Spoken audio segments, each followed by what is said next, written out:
लोकसभा चुनाव के लिए हलचल सभी जगह तेज है। जहां पर कैंडिडेट की घोषणा हो गई है झारखंड में, वहां पर चुनाव प्रचार भी अब जोर पकड़ता हुआ नजर आ रहा है। लेकिन जिन सीटों पर इंडिया गठबंधन के सहयोगियों ने अपने प्रत्याशियों की घोषणा नहीं की है, उन सीटों पर अभी तक उम्मीदवारों के बीच में ऊहापोह की स्थिति है और अब तक खुलकर वहां पर प्रचार प्रसार नहीं हो पा रहा है। तो क्या ये माना जाए कि आज या कल में जेएमएम और कांग्रेस अपने अपने कैंडिडेट की घोषणा कर सकते हैं? क्या इतना वक्त मिलेगा चुनाव प्रचार का इन कैंडिडेट को कि वो अपने क्षेत्र में अपने आप को साबित कर सकें, अपना विजन बता सकें? क्योंकि वक्त काफी हो चुका है। बहुत पहले ही बीजेपी ने अपने तमाम कैंडिडेट की घोषणा कर दी है और अब तक कांग्रेस और झारखंड ने अपने कैंडिडेट की घोषणा नहीं की है। सहयोगी करिश्मा हमारे साथ जुड़ी हुई हैं, सीधे रुख करते हैं करिश्मा का। और उससे पहले आपको बता दें कि ये कहा जा रहा है कि जल्द ही नामों की घोषणा हो जाएगी। झारखंड मुक्ति मोर्चा और कांग्रेस दोनों ही अपने अपने कैंडिडेट की घोषणा कर सकते हैं और लगातार बैठकें चल रही हैं। आपने देखा होगा किस तरह कल्पना सोरेन खुद पार्टी की कमान संभालती हुई नजर आ रही हैं। लगातार बैठकों में वो शामिल हो रही हैं और माना जा रहा है कि अब उम्मीदवारों पर जिस तरह हेमंत सोरेन ने जेल से भी निर्देश दिया था कि जो पार्टी के समर्पित कार्यकर्ता है टिकट उन्हीं को मिले, कोई आयातित नेता को टिकट ना दिया जाए, ये उन्होंने संदेश भिजवाया था पार्टी को भी और मुख्यमंत्री चंपाई सोरेन को भी।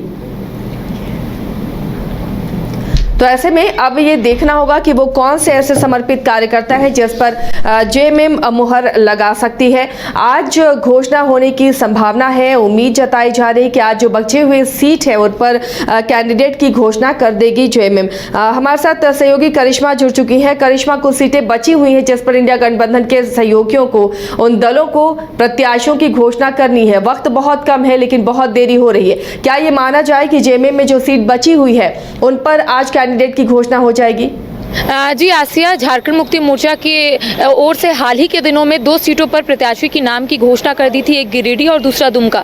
और यही माना जा रहा था कि 1 से 2 दिनों के अंदर झामुमो की ओर से और 3 सीट जो बची हुई है उसमें झामुमो की ओर से प्रत्याशी की नाम की घोषणा हो जाएंगी। लेकिन आपने देखा होगा जिस दिन सीएम हाउस में विधायक दल की बैठक रखी गई थी, झामुमो के तमाम जो विधायक है वो सीएम हाउस पहुंचे थे, तो उस दिन यही कहा जा रहा था कि प्रत्याशी के नाम पर मुहर जरूर लग जाएगी और उसके बाद प्रत्याशी की नाम की घोषणा हो जाएगी। हालांकि कई मंत्रियों से हमने बातचीत उस दिन की थी आसिया, उनका यही कहना था सिर्फ 1 से 2 दिनों का वक्त और चाहिए, उसके बाद प्रत्याशी की नाम की घोषणा हो जाएगी। 3 सीट अभी भी बचे हुए हैं जिसको लेकर झामुमो की ओर से ये कहा जा रहा है कि तमाम चीजों को लेकर रणनीति जो है बना दी गई है। आज ऐसा माना जा रहा है कि झामुमो की ओर से प्रत्याशी की नाम की घोषणा हो सकती है, क्योंकि जिस दिन दुमका और गिरिडीह में प्रत्याशी को चुनावी मैदान में उतारा गया था, दुमका से नलिन सोरेन और गिरिडीह से टुंडी विधायक मथुरा प्रसाद महतो को चुनावी मैदान में उतारा गया था, उसके बाद से यही कहा जा रहा था कि जो 3 सीट बची हुई है झामुमो की ओर से, जल्द झामुमो उसमें प्रत्याशी की नाम की घोषणा कर देगा।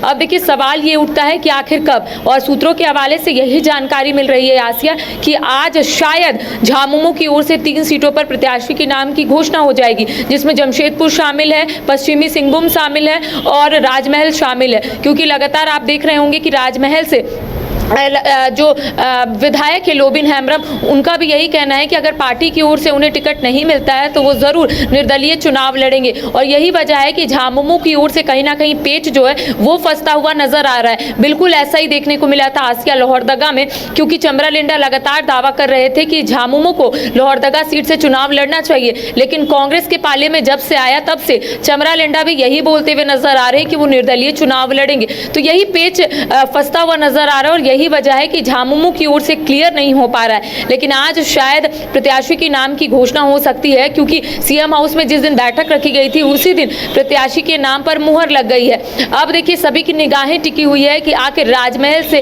कौन कैंडिडेट सामने आते हैं, जमशेदपुर से कौन आता है और पश्चिमी सिंहभूम से कौन आता है, क्योंकि कांग्रेस ने सीटिंग सीट छोड़ा है और ऐसे में झामुमो की ओर से लगातार ये दावा किया जा रहा है कि पश्चिमी सिंहभूम में झामुमो के प्रत्याशी चुनावी मैदान में उतरेंगे। तो देखिए सभी इंतजार कर रहे हैं और हमारी भी नज़र टिकी हुई है आसिया। जैसे ही प्रत्याशी के नाम की घोषणा हो जाएगी हम अपने दर्शकों तक सबसे पहले पहुंचाने की कोशिश भी करेंगे। जी सिंहभूम और जमशेदपुर में खास नजरें हैं करिश्मा। राजमहल में तो ये तय माना जा रहा है कि विजय हांसदा ही वहां कैंडिडेट होंगे, लेकिन इन दोनों सीटों पर खास तौर पर नजर है। कई नाम सामने आ रहे हैं। जमशेदपुर में सविता महतो की बेटी का भी नाम सामने आ रहा है, जो सुनील महतो की बेटी है। इसके अलावा आस्तिक महतो, सिंहभूम से कई नाम सामने आ रहे हैं। ऐसे में क्या प्रत्याशी चयन करना इतना मुश्किल है और इसलिए वक्त लग रहा है, या फिर कोई और रणनीति है, या फिर किसी और का इंतजार है जिसके लिए पार्टी लंबा वक्त ले रही है? जी देखिए, 3 सीटों पर प्रत्याशी के नाम की घोषणा नहीं हुई है। अगर राजमहल की बात करेंगे तो विजय हांसदा का जरूर नाम सामने आ रहा है, लेकिन दावेदार कई लोग कर रहे हैं, कई लोग रेस में हैं और यही वजह है कि झामुमो की ओर से विचार विमर्श किया जा रहा है कि आखिर चुनावी मैदान में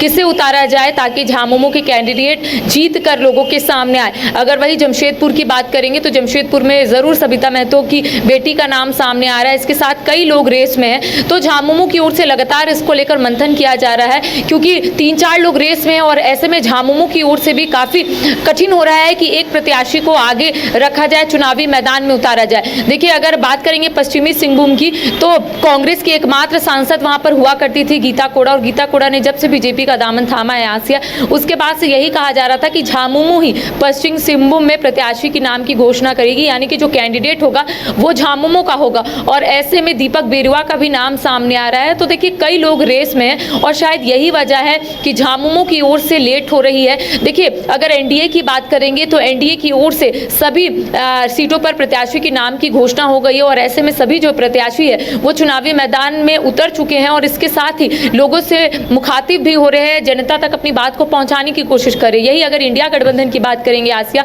तो अब तक अगर कांग्रेस की बात करेंगे तो 7 सीटों पर कांग्रेस चुनाव लड़ रही है और ऐसे में 3 सीटों पर ही प्रत्याशी की नाम की घोषणा हुई है। इसके साथ अगर हम लोग बात करेंगे झामुमो की, तो झामुमो इस बार 5 सीटों पर चुनाव लड़ रहा है और सिर्फ 2 सीटों पर प्रत्याशी के नाम की घोषणा हुई है। राजद लगातार 2 सीटों पर दावा कर रही है। राजद का कहना है कि पलामू और चतरा दोनों ही सीट पर राजद जो है चुनाव लड़ना चाहती है, लेकिन कांग्रेस की स्क्रीनिंग कमेटी में कांग्रेस ने यह स्पष्ट कर दिया है कि कांग्रेस चतरा में कैंडिडेट की नाम की घोषणा बहुत जल्द करेगी।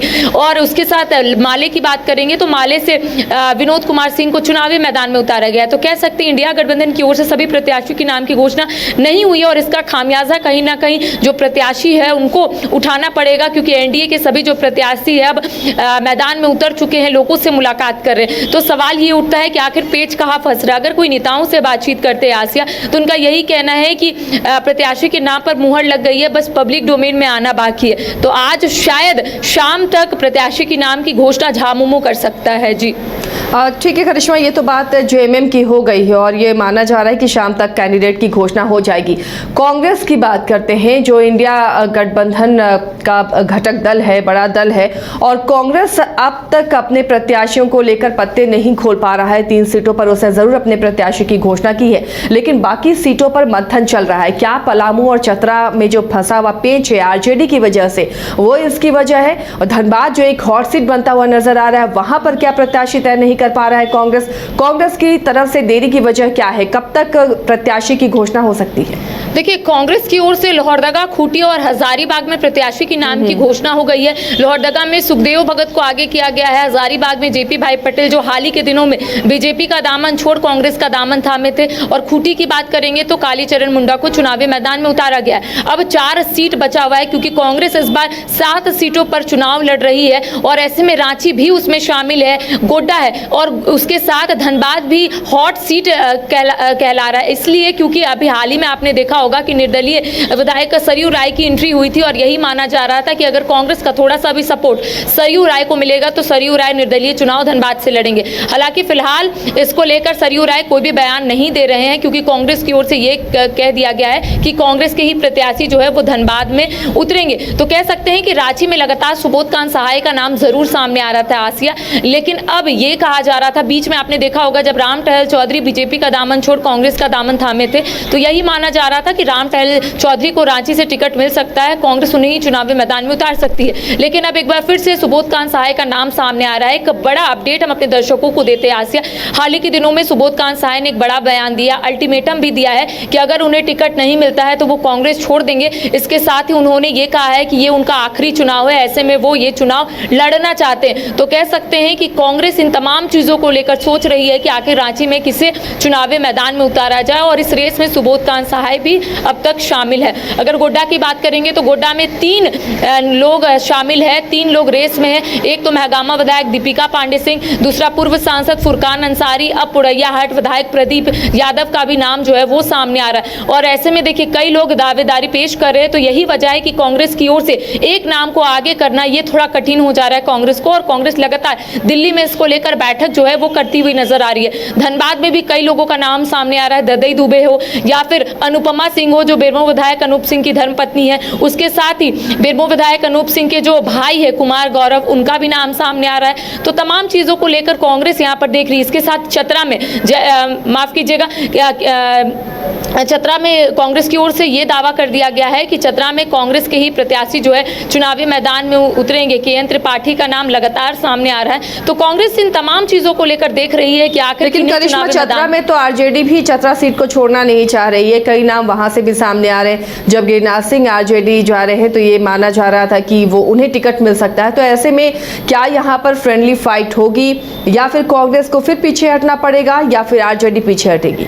जी देखिए, फ्रेंडली फाइट को लेकर हमने कांग्रेस के कई नेताओं से बातचीत की कि अगर चतरा में राजद की ओर से प्रत्याशी की नाम की घोषणा हो जाएगी और आप लोगों का कहना है कि कांग्रेस के प्रत्याशी वहां पर शामिल होंगे, वही चुनावी मैदान में उतरेंगे, तो क्या फ्रेंडली फाइट होगा? तो कांग्रेस की ओर से यह कह दिया गया है कि फ्रेंडली फाइट नहीं होगा, इंडिया गठबंधन के ही प्रत्याशी होंगे। देखिए, चतरा से लगातार ये कहा जा रहा है कि कांग्रेस की ओर से केएन त्रिपाठी जो है चुनावी मैदान में उतर सकते हैं। इसके साथ ही अगर राजद की बात करेंगे तो आपने देखा होगा कि हाल ही के दिनों में 5 सालों के बाद राजद फिर से ज्वाइन किए गिरिराज सिंह, और यही वजह है कि ये उनका नाम जो है लगातार सामने आ रहा है कि राजद की ओर से उन्हें टिकट मिल सकता है, क्योंकि राजद लगातार 2 सीटों पर दावा कर रही है आसिया की राजद चतरा और पलामू दोनों ही सीटों पर चुनाव लड़ेगी। हाल ही के दिनों में पलामू में ममता भूया को चुनावी मैदान में उतारा गया है। जब वो लालू प्रसाद यादव से मिली थी ममता भूया, उसके बाद से यही कयास लगाए जा रहे थे कि पलामू जो है राजद चुनाव लड़ने वाली है। और ऐसे में अगर हम लोग बात करेंगे चतरा की, तो चतरा में कांग्रेस लगातार दावा कर रही है कि कांग्रेस के प्रत्याशी ही चतरा में होंगे, लेकिन दूसरी ओर राजद की ओर से भी लगातार ये कहा जा रहा है कि राजद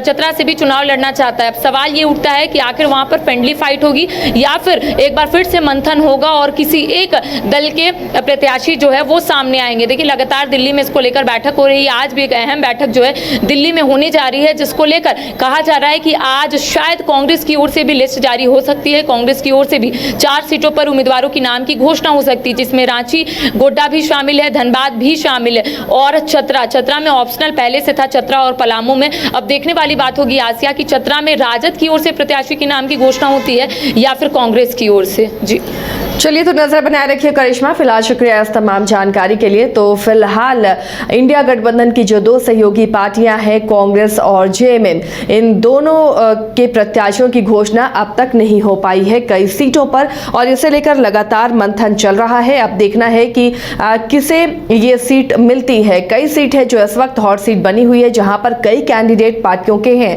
अब उन कैंडिडेट के बीच में क्या चुनाव करना वाकई इतना मुश्किल है, जिसकी वजह से उम्मीदवारों की घोषणा नहीं हो पा रही है। हालांकि 3 सीटों पर यहां कांग्रेस ने अपने उम्मीदवार की घोषणा कर दी है, और उधर जेएमएम ने भी कुछ सीटों पर अपने उम्मीदवार की घोषणा की है, लेकिन अभी भी जेएमएम के खाते से 3 सीटें बची हैं जहां पर उम्मीदवार देना बाकी है। राजमहल से यह तय माना जा रहा है कि विजय हांसदा ही जेएमएम के उम्मीदवार होंगे, और वहीं अब सिरभूम बचा हुआ है और जमशेदपुर बचा हुआ है, जहां पर जेएमएम को यह तय करना है कि उसके कैंडिडेट, उसका प्रत्याशी कौन होगा। इधर कांग्रेस भी पशुपेश में है, गोड्डा सीट को लेकर फाइट है, और वहां पर कई कैंडिडेट हैं, दीपिका पांडे हैं, प्रदीप यादव हैं, जो फुरकान अंसारी है, ये तीनों अपने अपने दावेदारी इस सीट पर पेश कर रहे हैं। ऐसे में कांग्रेस किसे चुनती है? इसके अलावा धनबाद की सीट है, वहां पर भी माथापच्ची की जा रही है, कई दावेदारी है, क्योंकि बीजेपी के कैंडिडेट यहां पर ढुल्लू महतो हैं। अब उनसे टक्कर लेने के लिए, उन्हें इस मुकाबले से हराने के लिए बहुत सोच समझकर कांग्रेस वहां पर अपना कैंडिडेट देने पर विचार कर रही है। तो बहुत सारी ऐसी सीटें हैं जिस पर मंथन किया जा रहा है, और लगातार जब इंडिया गठबंधन की बैठकें चल रही है, क्योंकि 21 अप्रैल को यहां पर महारैली आयोजित की जाएगी, उलगुलान रैली आयोजित की जाएगी, और उसमें ये एकजुटता दिखानी बहुत जरूरी है। इसलिए किसी सीट पर किसी भी तरह का मनमुटाव ना हो, ये दोनों पार्टियों की कोशिश रही है। IIT जी नीट एस्पिरेंट्स के सपने को पंख देने आ गया है कंप्लीट सॉल्यूशन इंस्टीट्यूट। यहाँ है smart classroom, 1-to-1 doubt clearing session, ask the expert, video solution और भी बहुत कुछ। मतलब हम करेंगे आपको गाइड, बनेंगे आपके mentor. Foundation classes from class 6 onwards for your bright future. Visit complete solution institute.